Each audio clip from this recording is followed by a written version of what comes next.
Hello student, मैं हूं कमर हैजिनपुर से। आज का हमारा टॉपिक है magnetic field due to current. Magnetic field current की वजह से जो प्रोड्यूस होता है, हमने वो देखना है कि वो कैसे होता है। इससे पहले हमने प्रीवियस लेक्चर में जब करंट्स के इफेक्ट देखे थे, तो उसका एक इफेक्ट जो था वो एक मैग्नेटिक इफेक्ट भी था, जिसमें हमने ये देखा था कि जब भी किसी वायर में से करंट गुजरेगा तो वो मैग्नेटिक फील्ड प्रोड्यूस करेगा। लेकिन हम यहाँ पर उसको डिटेल में डिस्कस करेंगे, क्योंकि हम यहाँ पर इलेक्ट्रोमैग्नेटिज्म वाला चैप्टर पढ़ रहे हैं। इलेक्ट्रोमैग्नेटिज्म, हमारा ये जो चैप्टर है इलेक्ट्रोमैग्नेटिज्म, इसमें हम दो चीजें स्टडी करते हैं। इलेक्ट्रो मीन इलेक्ट्रिसिटी और मैग्नेटिज्म मीन मैग्नेट। मीन्स के इलेक्ट्रिसिटी और मैग्नेट को जब एक दूसरे के साथ रिलेट करते हैं तो वो फिजिक्स की वो ब्रांच जिसमें हम इनके इलेक्ट्रिसिटी और मैग्नेट के आपस में जो रिलेशंस हैं उनको डिस्कस करते हैं, वो इलेक्ट्रोमैग्नेटिज्म कहलाती है। कि branch of physics we deal with the study of magnetic field produced by magnetic या मूविंग चार्ज। अगर हम इसकी डेफिनेशन लिखें, ब्रांच ऑफ फिजिक्स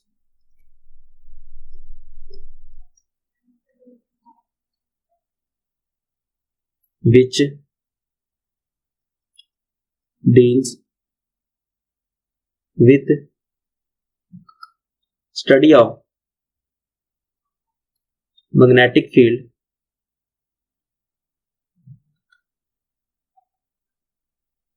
produced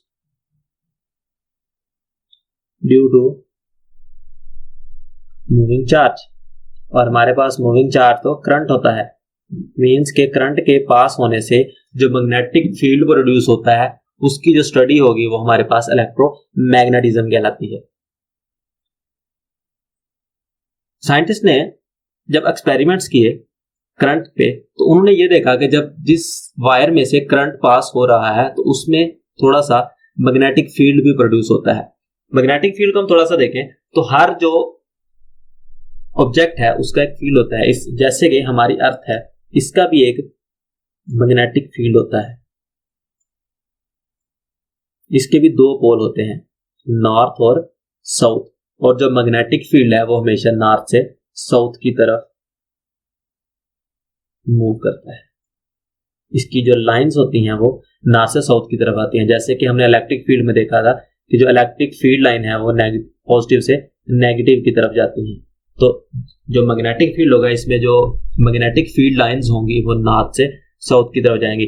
अगर आप कोई कंपास लें जो कि हमें इसके बारे में, मैग्नेटिक फील्ड के बारे में बताता है, तो वो अपने आप को हमेशा जो अर्थ के नॉर्थ साउथ में क्या करेगा, सेटल करेगा। जो भी आप कंपास लेंगे वो हमेशा नॉर्थ से साउथ की तरफ सेटल करेगा। ये नॉर्थ पोल होगा और ये साउथ पोल होगा। लेकिन अगर आप इसको उठाकर किसी दूसरे फील्ड में रख देंगे या किसी दूसरे मैग्नेट के पास रख देंगे तो ये अपने आप को उसके हिसाब से एडजस्ट कर लेगा। लेकिन जब कोई भी मैग्नेटिक फील्ड ना हो तो कंपास हमेशा अर्थ के मैग्नेटिक फील्ड के हिसाब से खुद को एडजस्ट करता है। उन्होंने ये देखा जब साइंटिस्ट ने एक्सपेरिमेंट किए कि अगर एक वायर है, ये हम कह लेते हैं कि वायर है, और इसमें से क्या हो रहा है, करंट पास हो रहा है। यहां पर एक कार्क बोर्ड रखा और इसमें से पास करवाई वायर। इस वायर में से करंट पास कर रहा था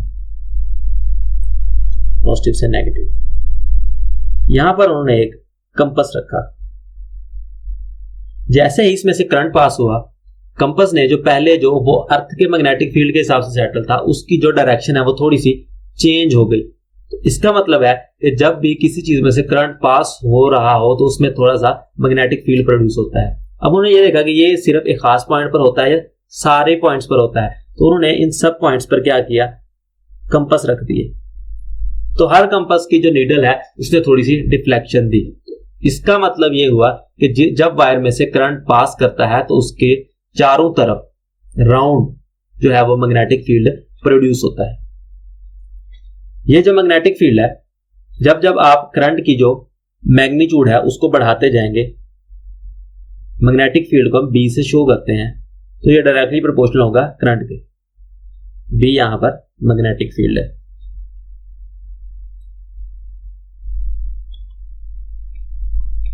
कि करंट के गुजरने से जो मैग्नेटिक फील्ड प्रोड्यूस होता है वो हमेशा करंट के डायरेक्टली प्रोपोर्शनल होता है। मींस कि जब आप करंट की मैग्नीट्यूड को बढ़ाएंगे तो ये मैग्नेटिक फील्ड जो है ये बढ़ जाएगा। लेकिन एक और भी था कि जैसे जैसे वो इस मैग्नेट को इस वायर से दूर लेके गए तो जो मैग्नेटिक फील्ड की जो मैग्नीट्यूड थी वो कम हो गई। तो इसका मतलब ये हुआ कि जो मैग्नेटिक फील्ड है ये इनवर्सली प्रोपोर्शनल है डिस्टेंस फ्रॉम द वायर। तो आप वायर से जितना दूर जाएंगे उतना मैग्नेटिक फील्ड कम होगा और जितना आप वायर के करीब आएंगे उतना मैग्नेटिक फील्ड ज्यादा होगा। अगर हम दोनों को आपस में इकट्ठा करें तो हम इसको यूं लिख सकते हैं I/R के, और प्रोपोर्शनैलिटी को खत्म करें तो यहाँ पर एक प्रोपोर्शनैलिटी कांस्टेंट आएगा जिसे हम μ0/2π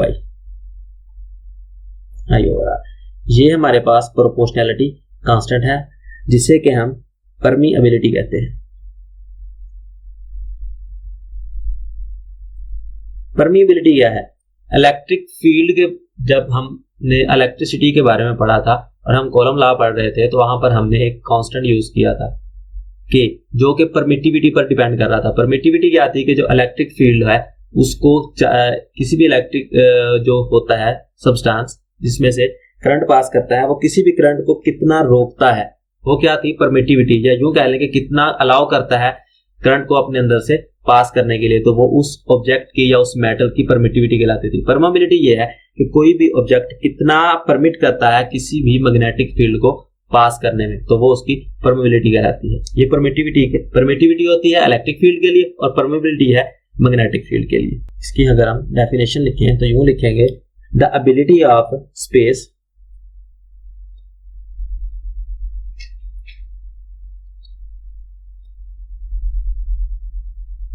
टू पास मैग्नेटिक फील्ड, क्योंकि हम यहां पर मैग्नेटिक फील्ड की बात कर रहे हैं तो हम यहां पर परमीएबिलिटी लेंगे, और जब हम इलेक्ट्रिक फील्ड की बात करेंगे तो हम परमिटिविटी को लेंगे। अब यहां पर जो कंक्लूजन हुई, अगर हम इस सब का कंक्लूजन लिखें तो वो क्या था? सबसे पहली बात ये कि जो मैग्नेटिक फील्ड है वो जब करंट पास हो रहा हो तो जस्ट उसी टाइम पे प्रोड्यूस होता है कि magnetic field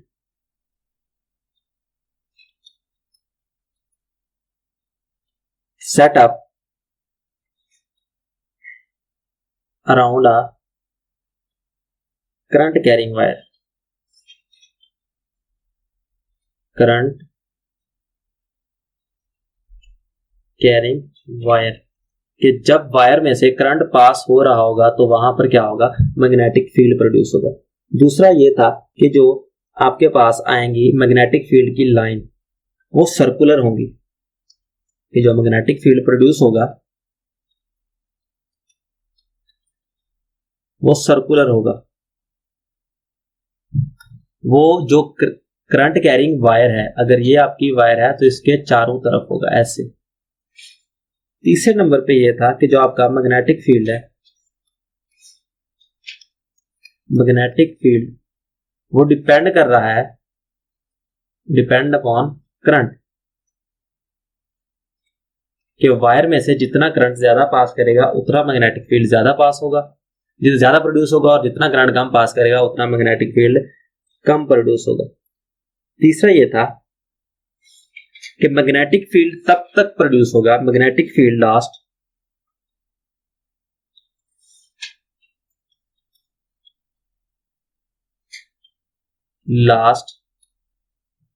as long as current passing through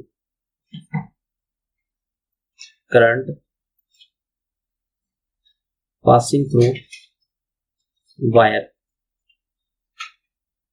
कि जब तक वायर में से करंट पास होता रहेगा उसमें मैग्नेटिक फील्ड प्रोड्यूस होता रहेगा। जैसे ही आप वायर में से करंट पास करना बंद कर देंगे उसी टाइम पे जो मैग्नेटिक फील्ड है वो भी खत्म हो जाएगा।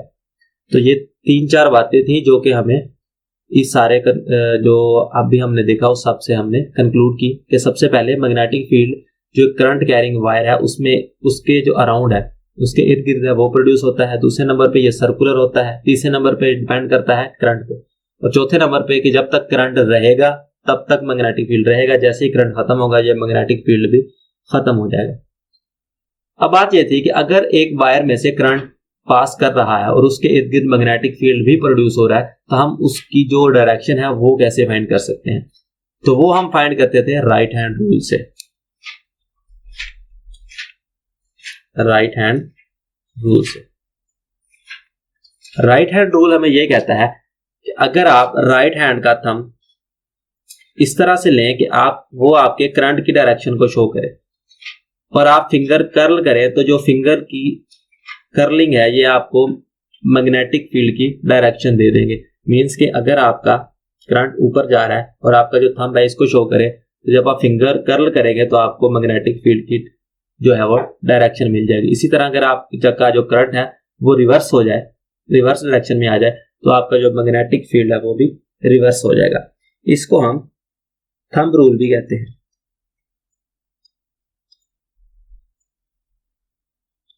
आपने फर्स्ट जो राइट हैंड का थंब करंट की डायरेक्शन में देना है और जब फिंगर कर्ल करेंगे तो आपको वो मैग्नेटिक फील्ड की डायरेक्शन दे देंगी, और जब आपका करंट रिवर्स होगा तो आपका जो मैग्नेटिक फील्ड है वो भी रिवर्स हो जाएगा। सो ये था आज का हमारा टॉपिक। इस टॉपिक से रिलेटेड आपको क्वेश्चन होगा तो आप कमेंट सेक्शन में पूछेंगे या आप विजिट करेंगे eduinput.com।